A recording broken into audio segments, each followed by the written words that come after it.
Hello, hello, and welcome back to Bookshelves. My name's Shelby, and this cozy little corner on the internet is a place where we talk about all things reading, writing, and other bookish stuff. I'm here today with a quick little wrap up of everything I read this fall. So I'm looking at September through November of 2025.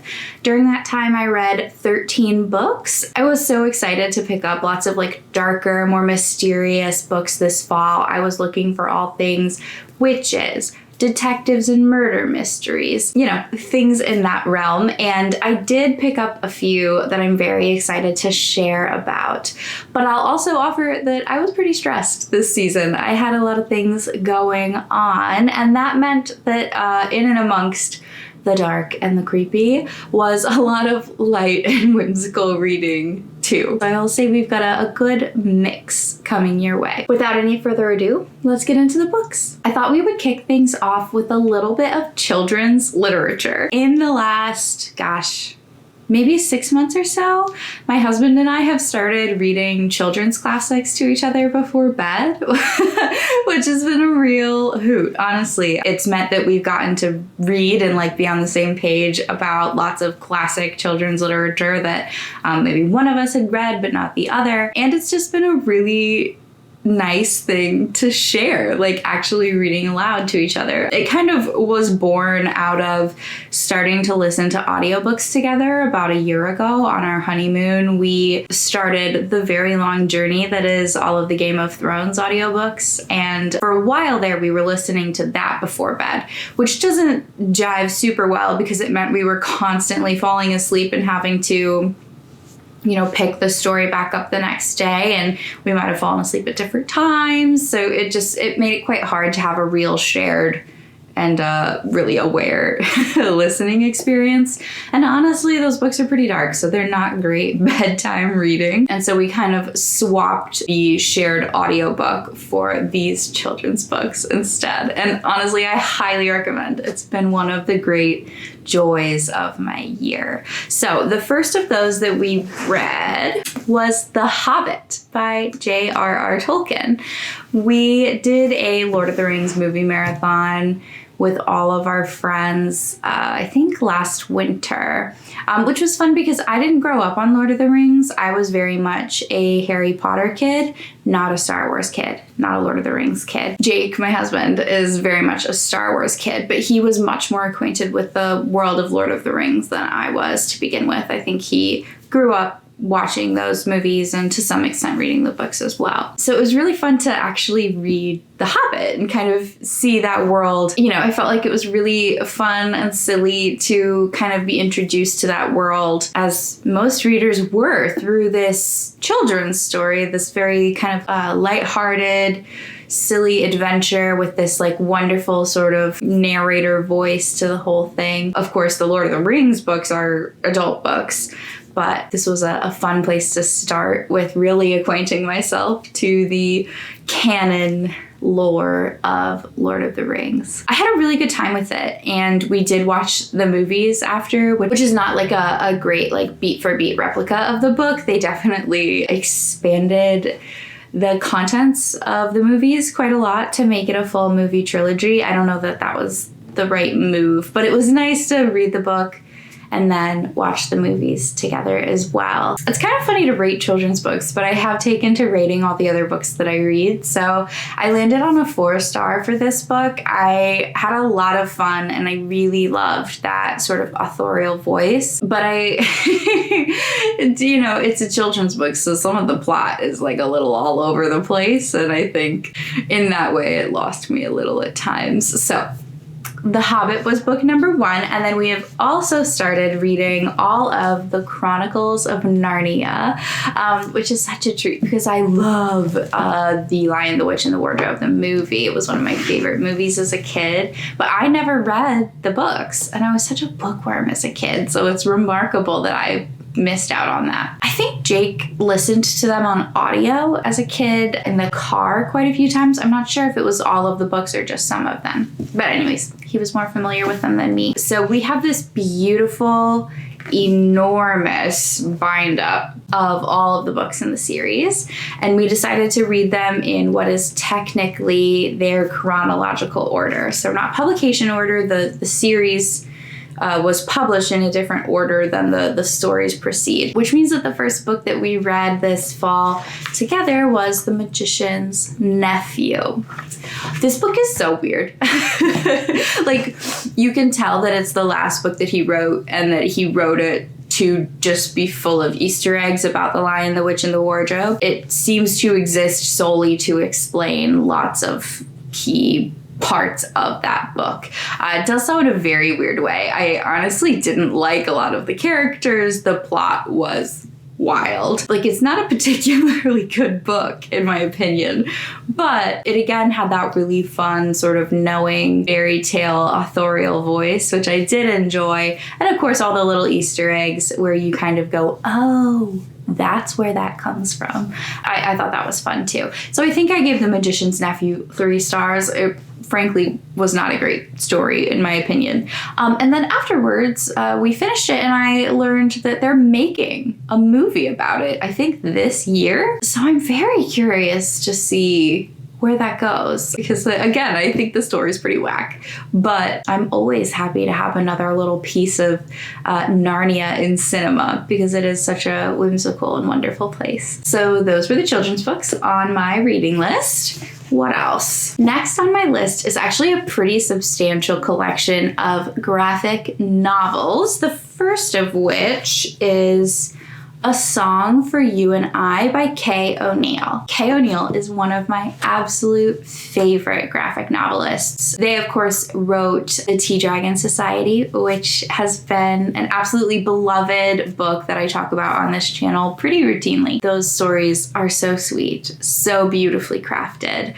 And I've known that Kay has written a wide variety of other graphic novels. The next of their work that I picked up was Mothkeeper. I picked that up last year and I didn't like it very much. It was beautiful, but I just, the sort of narrative didn't really work for me. I wasn't feeling very moved by what was happening, and I struggled with some of the plot. So that was really disappointing. And I didn't really seek out more Kay O'Neill for a while because my expectations had so been kind of shot after loving the Tea Dragon Society so much and then really not liking the Mothkeeper very much. But this fall in September, we went on a little anniversary trip to Minnesota. We spent like a day and a half in Minneapolis, and then we headed up to Voyager National Park. We're trying to do all of the national parks eventually, so usually when we have vacation time, we are trying to spend it outdoors. Anyways, in Minneapolis, I planned like a little indie bookstore tour for us, which was so joyful. And the best place we went to by far was a children's bookstore called Wild Rumpus. It's an incredible store. If you're ever in Minneapolis, you have to go. It is just peak whimsy. They've got like the ceiling looks like an aerial view of a frozen lake. So there's sort of 2 layers of the ceiling. One layer is all white, like it's ice. And then there's an upside down canoe that is breaking through the ice. And so you can see it crack and the canoes start to enter the icy patch. And then above is blue where the lake hasn't frozen. So just, really beautifully crafted. They have several store pets. There's a cat who lives there. There's a few birds who live there. There's like a couple big, beautiful huts that kids can hang out in. It was so sweet. And they had a top-notch book selection. So that's where I came across A Song for You and I by Kay O'Neill. And I was like, oh my gosh, another Kay O'Neill book. Maybe this is the time I revisit their works. And this is actually a signed copy, which was a nice treat.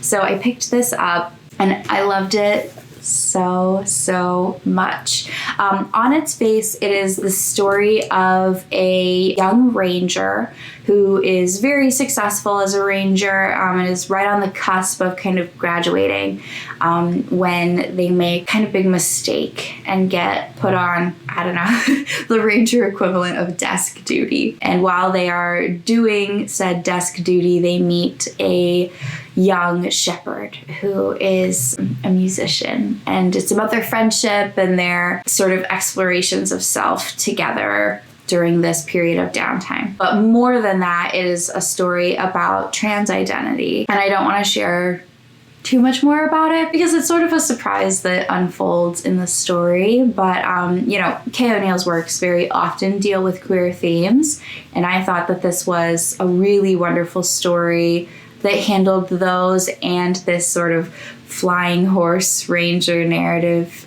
really nicely together. Like they worked in each other's favor, the two different plots. And just absolutely stunning artwork as well. I absolutely love everything Kay O'Neill does from an art perspective. So I gave that 4.5 stars. It was really, really excellent. I then decided that I needed to read the rest of Kay O'Neill's backlog, of course, because I have no shelf. So I went and picked up 2 of their other publications. I would say, generally speaking, Kay O'Neill's works are largely like middle grade audience. Of course, I, an adult, love reading them, and you could probably give them to somebody a little younger. Only one of their books is like really for young kids.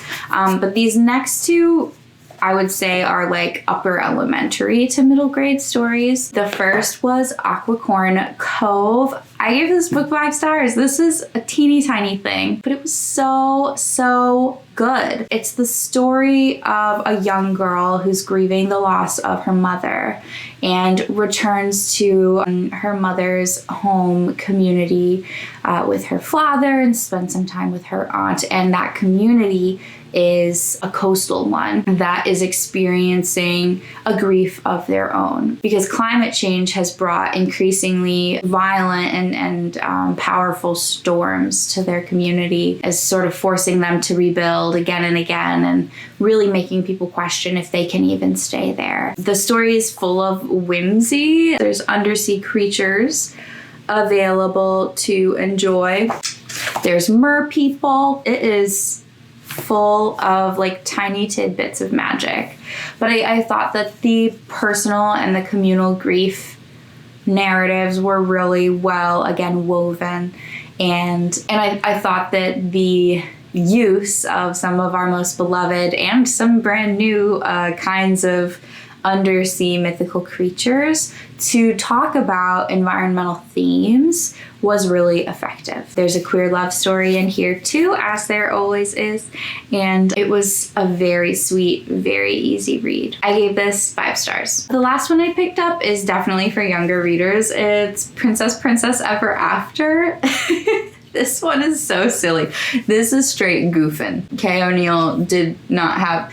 There are like bigger themes. There's themes about self-identity, self-expression in this book, but mostly it is just a fun little romp that riffs on the idea of a princess being rescued from a tower. So we've got sort of that classic Rapunzel-like setup, but the prince who rescues her is actually a princess.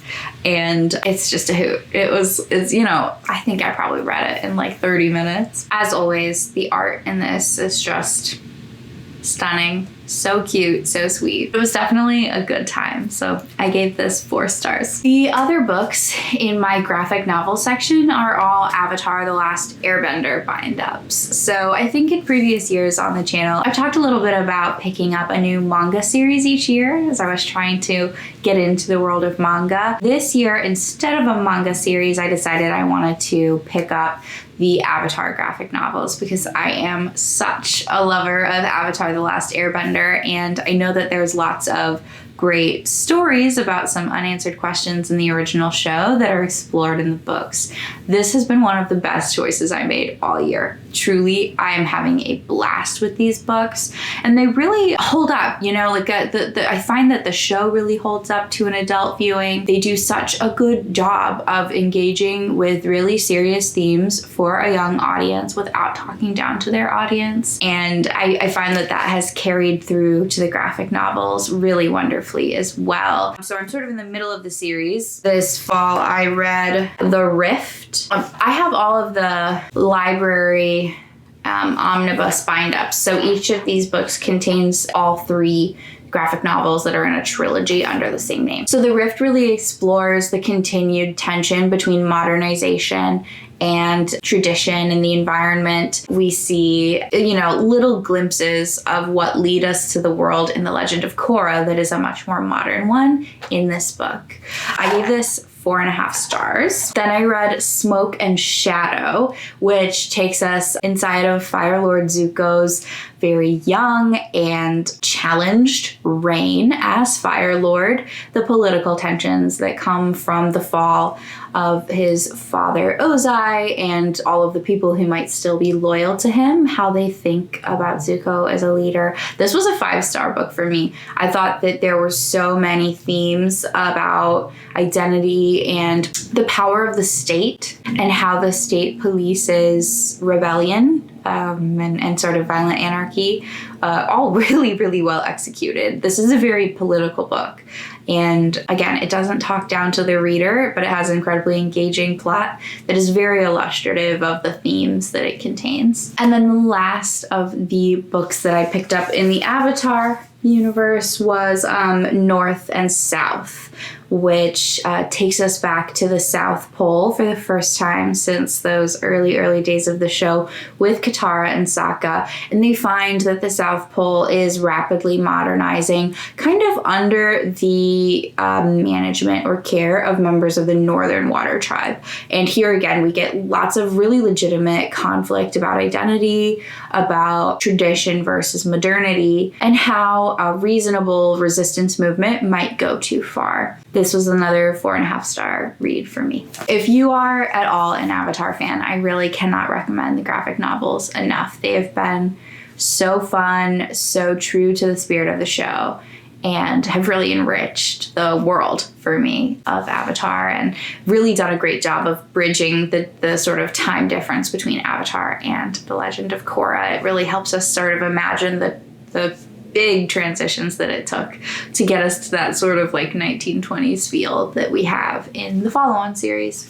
Okay, now we can transition to the world of adult reading.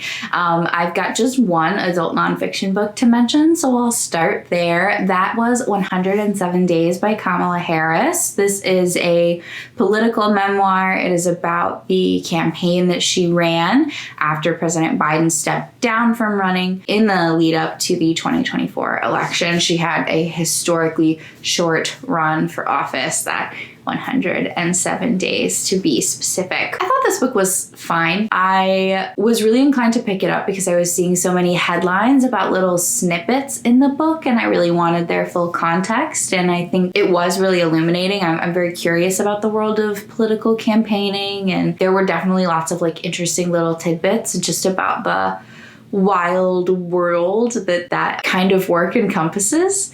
But it really just couldn't shake for me either that it was a very actively political memoir, right? Like, I think it was very clearly written so that she can run for office again. And she really struggled with always sounding defensive in the book. I think it was a disservice to her that she kind of came from a place of defensiveness for so much of the book. But generally, I thought there were definitely stories in there that I'd never heard or encountered elsewhere that gave me like a little peek into who some people really are, or like how they think about the world. And I was interested in the topic broadly, so I got what I came for, I think is fair to say, out of the book. And while I don't know how successful it was in like shining up her image, I enjoyed it for what it was. I thought it was totally mediocre. It delivered what I asked for from it broadly. So I think I gave it 3.5 stars. Then we can transition to the world of adult fiction, where I have a few different reads to talk about. The first is Human Rights by Juno Dawson. This was the concluding book in the Her Majesty's Royal Coven trilogy, or maybe we should call it a series because it's a trilogy, but there's also a prequel book. These books are contemporary, like urban fantasy that follow a coven of witches who are trying to functionally save the world. It's very much a queer story. There is a young trans witch who is kind of at the center of this apocalyptic event. There are lots of ways in which different identities are or are not accepted in the sort of formal government coven that become very political throughout the series. And I thought that this was a really solid ending. These books, I've said a million times on the channel, are written like a CW TV show. They're like super melodramatic. You're always being left on a cliffhanger. And it was escalating really, really quickly throughout the series. And I think Juno Dawson did a really good job of landing what she had been flying, because we had really gone on an adventure together. And I wasn't sure if we could possibly pull off an ending that dramatic. It wasn't perfect, but I had a really, really good time, and it's a series that I would highly recommend really broadly. Like if you like witch books, if you like teen dramas, if you like contemporary urban fantasy, if you like kind of political queer fantasy, it's all there for you. So I gave this book 4.5 stars. And honestly, I'm kind of sad because every year for the last 4 years, I've looked forward to the next book in that series being released. And I think now we're done. So I will definitely feel like the absence of having a new Her Majesty's Royal Coven book not being on my list in 2026. The next book I picked up was A Witch's Guide to Magical Innkeeping. And this is by Sangu Mandana, famously the author of A Very Secret Society of Irregular Witches, which was a big hit a couple of years ago. This is like classic cozy fantasy. Follows a witch who is sort of ostracized from society after she semi-accidentally and in a panic brings her dead aunt back to life. Together, they run a magical inn for people who really need a place to get away, to sort of protect them, odd ducks of the world. And through that magical act, she sort of loses access to her power. So the story follows her as she learns there's a chance she could get her magic back. And kind of we follow the journey that she goes on there. It involves a grumpy magical librarian, which is always fun, and truly like such a comical cast of characters. This was fun. I didn't like it nearly as much as A Very Secret Society of Irregular Witches. I think it had a tone problem, I would say. Like it was written in many ways with like the kind of knowing authorial narrator kind of voice that like a middle grade story would have. You know, they're just sort of over the top characters and lots of silly happenings. But then, you know, there was a lot of swearing. I think like a way to illustrate this is that the book opens in a couple of chapters of our main character Sarah's childhood. We are with child Sarah in real time from her perspective. And so we're getting a very childlike voice, we're getting very childlike activities, and then also she's swearing. And it's like, I just don't really believe that 10-year-old Sarah Swan was swearing. So it would kind of pull me out of the story. And similarly, like as we were introduced to this really big cast of characters, there were just a couple moments where I was like, oh no, another quirky person? Like it sort of felt a little maxed out on the silly side of things, and I didn't always feel like the tone matched. Like there's also like a steamy scene in the book that I was kind of like, wow, it just, the range, there was a lot of range. So anyways, it felt a little discordant to me, which is why I think I landed on like a 3-star rating, but I had a good time anyway. I just had to sort of like unplug my brain a little bit and let go of some of the things that were pestering me about this story. The next book I read is one of my favorite books of 2025. I'm sure of it. I'm still workshopping my final list, but I can hardly imagine that it wouldn't be near the top. And that is The Children of Gods and Fighting Men by Shauna Lawless. I listened to this on audio, and I picked it up because Elliot Brooks, who's a booktuber I really love, recommended it so highly this fall. She pitched it as Irish Game of Thrones, and I was like, yes. And I would say that that's a very reasonable pitch. I think it absolutely delivered on Irish Game of Thrones. I absolutely loved it. It's set in like the 900s in Ireland, at a time politically where Christians and Vikings with their Nordic gods are sort of competing for power. And there are two ancient races of magical, mythical people in Ireland who are both kind of living in hiding amongst the humans and have like long warred between the two different magical peoples. So we have two main characters, both women, one on each side of the sort of like magical conflict. And we are largely following the human political conflict as like the threat of war is escalating. It is so political. It is so dark. I would honestly say it's pretty light on the magic, but we're getting such rich lore, and I can feel that we're building. I think it's a trilogy, and then there's a follow-on trilogy that's being written now. So I can just feel where we're building to, and I absolutely cannot wait to read more. So this was a 4.75, and I loved it. Highly recommend. The last book that I have to share is the one, the only, Hemlock and Silver by T. Kingfisher. I love T. Kingfisher. That's not a surprise to anybody on this channel. I think T. Kingfisher does such an amazing job doing like dark fairy tale rewritings. Fairy tale and mythology retellings are just some of my favorite books generally. And I think T. Kingfisher in particular does such a good job with themes of abuse. I think she writes about it really authentically, and that's something I'm really interested in. So I think she's somebody I turn to who I really trust with that subject matter. And Hemlock and Silver is a retelling of Snow White, but not about Snow White primarily as the main character. We follow a poison expert. She's not really a full-fledged healer, but she is an expert in poisons and poison antidotes, who is recruited by the king to come treat his daughter, the young Princess Snow, who seems to be withering away. They think she's being poisoned. She's very, very sick. The other part of the Snow White myth that is really at the center of this story is the mirror. So, you know, mirror, mirror on the wall, who's the fairest of them all? The evil queen's magic mirror plays a huge role in these books. And I thought it was a really interesting take on the story. I had a really good time. I was surprised for the mirror to be such a big part of the book. It comes into the book quite late. Like you spend a lot, it's sort of like the book has like two halves. There's like sort of an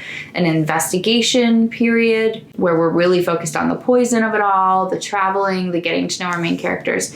And it's really not until like the halfway point that the mirror plot point comes up. But the latter half of the book is very much all about that mirror element. So I had a really great time. I thought the turns out of it all was really interesting and well executed, and I buy it. It all felt very aligned with the idea of this being a sort of fairy tale in and of itself. And I really enjoyed my time reading it. So this was another 4.75 book for me. Okay, that's everything I read this fall. I am dying to know what all of you read this fall. I know we all set intentions, you know, be it monthly or seasonally with our reading lists that do or don't always come true. So I'd love to know what was on your radar, what you actually read, what was your favorite, what was your biggest surprise. I'm just dying to know what got everybody else through the fall season. And I know I've already picked up some real bangers in December for the start of my winter quarter. So I'm looking forward to the next season of that like cold, cozy reading. And I'm really pleased with everything I picked up this fall. Well, I can't wait to talk about all of the books you read down in the comments below. And I'll see you all soon in another video. Bye.